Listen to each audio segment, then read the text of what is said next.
જીએસટીમાં ઘટાડો કરવામાં આવતા અનેક લોકોને તેને સીધો લાભ મળશે, ત્યારે વડોદરા શહેર ભારતીય જનતા પાર્ટી દ્વારા વેપારીઓને સમજાવીને સીધો લાભ નાગરિકોને મળે એ પ્રકારનો એક નમ્ર પ્રયાસ કરવામાં આવ્યો હતો।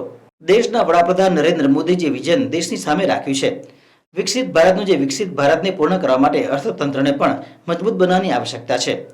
તે માટે GST 2.0 next generation GST launch કરીને જે બે સ્લેબમાં જીએસટી લઈને આવ્યા છે, એનો સીધો લાભ મધ્યમ વર્ગ અને તમામ વર્ગના લોકોને મળવા જઈ રહ્યો છે। એની શુભ શરૂઆત 22 સપ્ટેમ્બરથી થઈ ચૂકી છે અને અનેક લોકોનો લાભ પણ લઈ રહ્યા છે।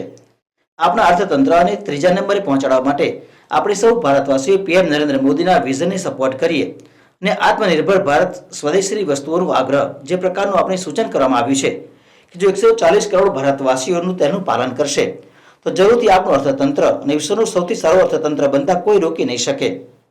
આ બધી જાગૃતિ લાવવા માટે ભાજપ દ્વારા આજે વેપાર વર્ગને સમજાવીને સીધો લાભ જીએસટીનો ગ્રાહકોને મળે એ પ્રકારનો નમ્ર પ્રયાસ કરવામાં આવ્યો હતો। આ કાર્યક્રમમાં શહેર ભાજપ અધ્યક્ષ ડોક્ટર જયપ્રકાશ સોની, ભાજપના કોર્પોરેટરો અને હોદ્દેદારો મોટી સંખ્યામાં ઉપસ્થિત રહ્યા હતા। જીએસટીને ધ્યાનમાં રાખીને, જીએસટી ઘટાડાને ધ્યાનમાં રાખીને એક નાનું કેમ્પેઇન, જાગૃતિ અભિયાન શરૂ કર્યું છે। આજથી શરૂ કર્યું છે।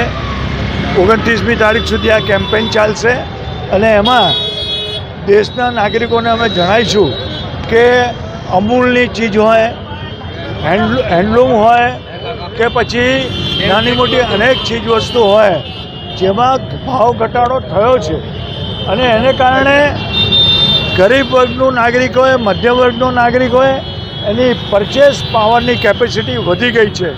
એવું કહેવાય છે કે 2,50,000 કરોડનું ગરીબ વર્ગમાં બચત થશે અને એ બચતને કારણે પરચેસિંગ પાવર એમનો વધશે। તો મને હમણાં એક સોનીના વેપારીએ કીધું કે અમને શું ફાયદો, અમારો તો 3% ટેક્સ છે। મેં કીધું ગરીબ વર્ગનો પરચેસિંગ પાવર વધશે, ગરીબ વર્ગ પાસે પૈસા આવશે તો તમારું સોનું ચાંદી ખરીદવાનું જ છે, એટલે તમે એવું ના વિચારતા કે અમને શું ફાયદો થવાનો છે। તો આ રીતે જીએસટીને ઘટાડાને કારણે, બે સ્લેબને કારણે પરચેસિંગ પાવર વધશે અને લોકો સુખી અને સમૃદ્ધ બનવા તરફ આગળ જઈ રહ્યા છે।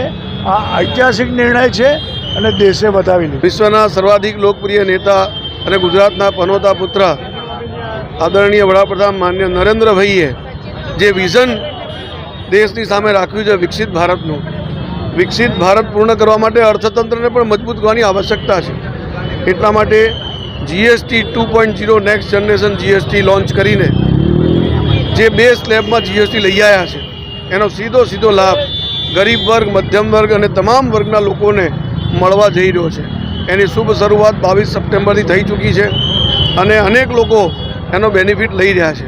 ઘણા લોકો મને આ 2 દિવસો મળ્યા છે, બધા એવું કહે છે કે અમારી દિવાળી સુધરી ગઈ છે અને આનો સીધો લાભ દરેક નાગરિકોને મળવાનો છે।